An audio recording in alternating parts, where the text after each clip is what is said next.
roster this young going into week one? I don't believe so, but no, we're excited about the guys. I thought that all these guys, it was a really competitive camp, and the guys that are here earned the right to stay here. So I'm excited about the group, and certainly we got a lot of work still left to do, and I'm sure there's going to be a lot of learning along the way, but we feel really good about just the overall speed, athleticism, and guys that love football and love to compete. And running back, we all talked about asking you about the number 3 back and pass protection and special teams and all these things.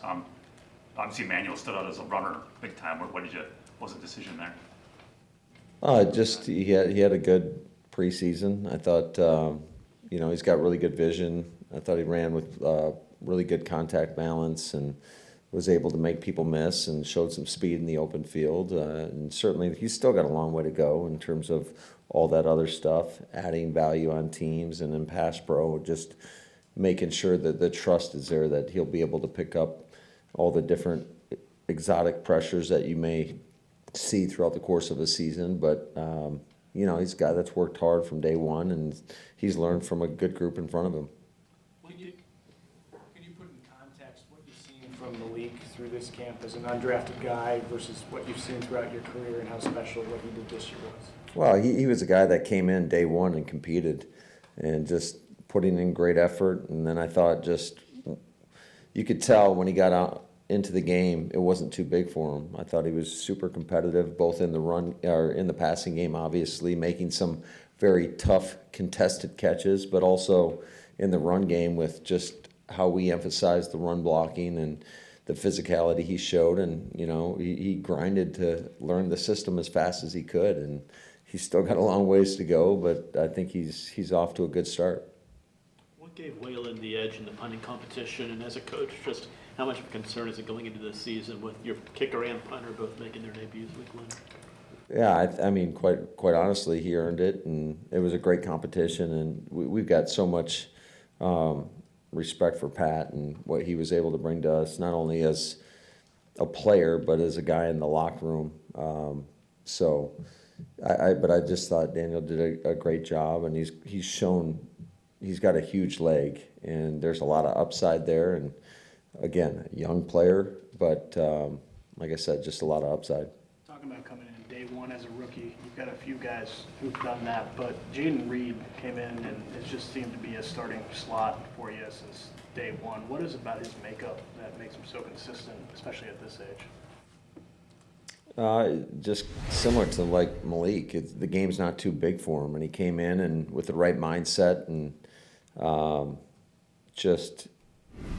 he's a guy that likes to be challenged, and we continually challenge him on a daily basis, and he's up to this point has answered all the challenges, and still got a lot to learn, but I like how he's come along. I like how he approaches every day. I think Vrabel's done a great job with him, and he's developing a rapport with Jordan, which is obviously very important.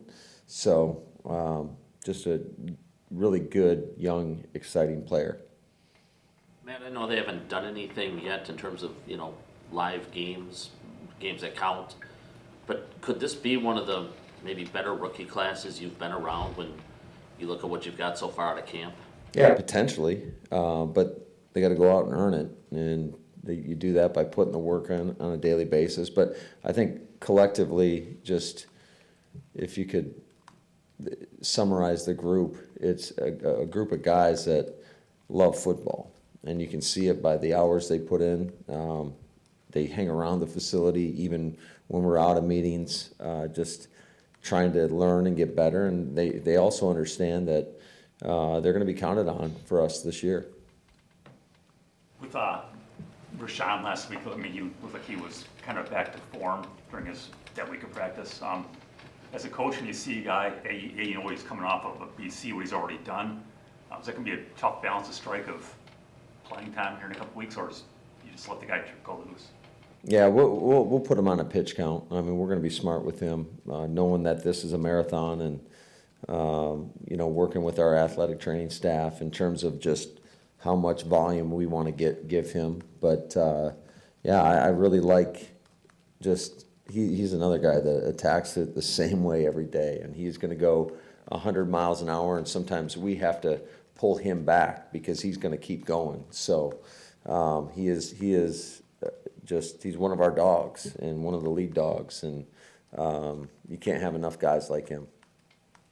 With all the youth that you have and all that learning there is to come, how much do you brace yourself for?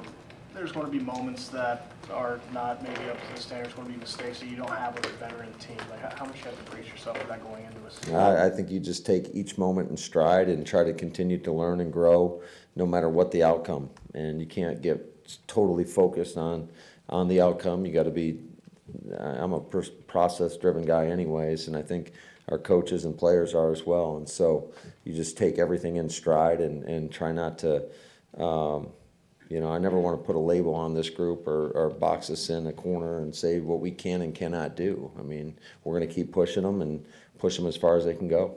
Matt, it is your job, though, to figure out the best way to make them successful, obviously. So as a coach, when you are this young, especially on the offensive side of the ball, do you have to coach differently? Are there different ways that you have to kind of tweak your coaching style to fit the young group that you have?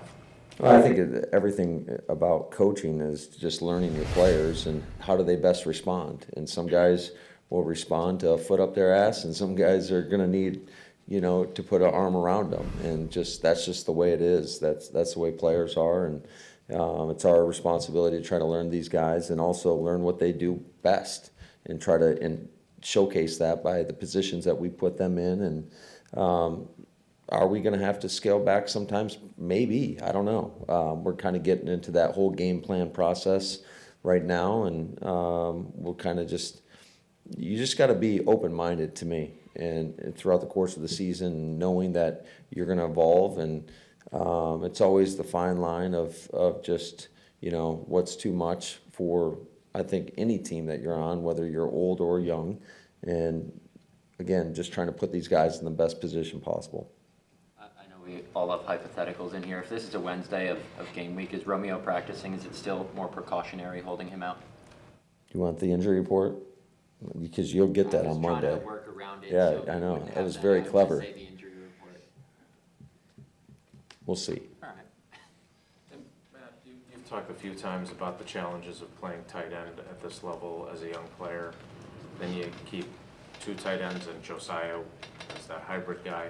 And then you go in at a tight end and he's an undrafted free agent guy. How are you approaching that position given how vital it is to what you guys like to do offensively?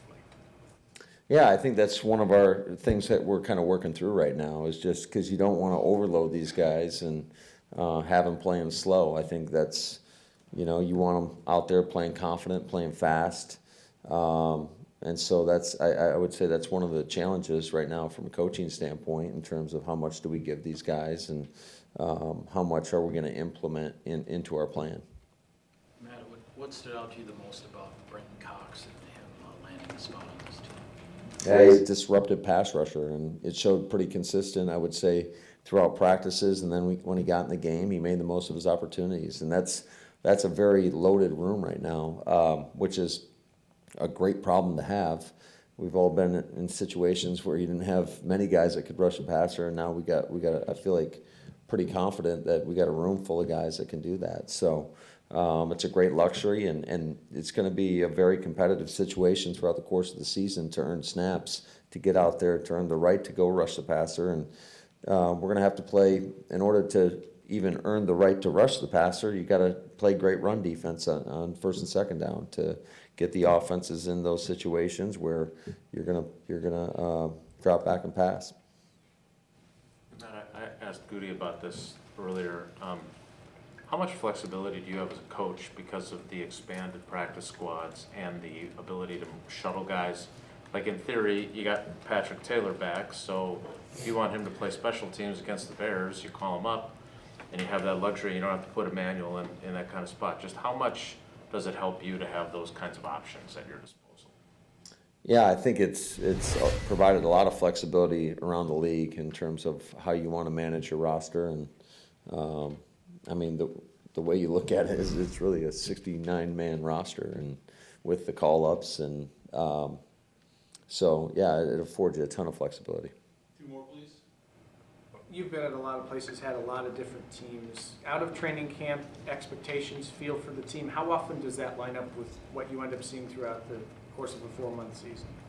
I don't read into any of the stuff you guys want to write about. So, you know, my expectations are, and I've said it many times, is show up each and every day with the mentality that we're going to get better and we're going to continue to improve. And that's what I want to see on a daily basis. And that's what we're going to see. And that's what we're going to see from this team. But I'm not going to make some grandiose prediction. That's just not how I roll. We've asked you a bunch about that second starting safety spot. What do you think of the camp Savage has had? Does he seem kind of on the way to maybe a bounce back from last year? Yeah, I think he's had a really nice camp. You know, he's just, again, attacking it the right way on a daily basis. And, you know, he's put together, he's been much more consistent, I would say, throughout the course of it. And he's got to maintain that, because the one thing I know about this league, as soon as you relax for 1 second, your play slips or somebody's bypassing you. So you got to have that mentality on a daily basis. And I think that's what he's had throughout the course of, you know, when he was here during OTAs, throughout training camp, and, you know, in his limited snaps that he's had throughout the course of the preseason.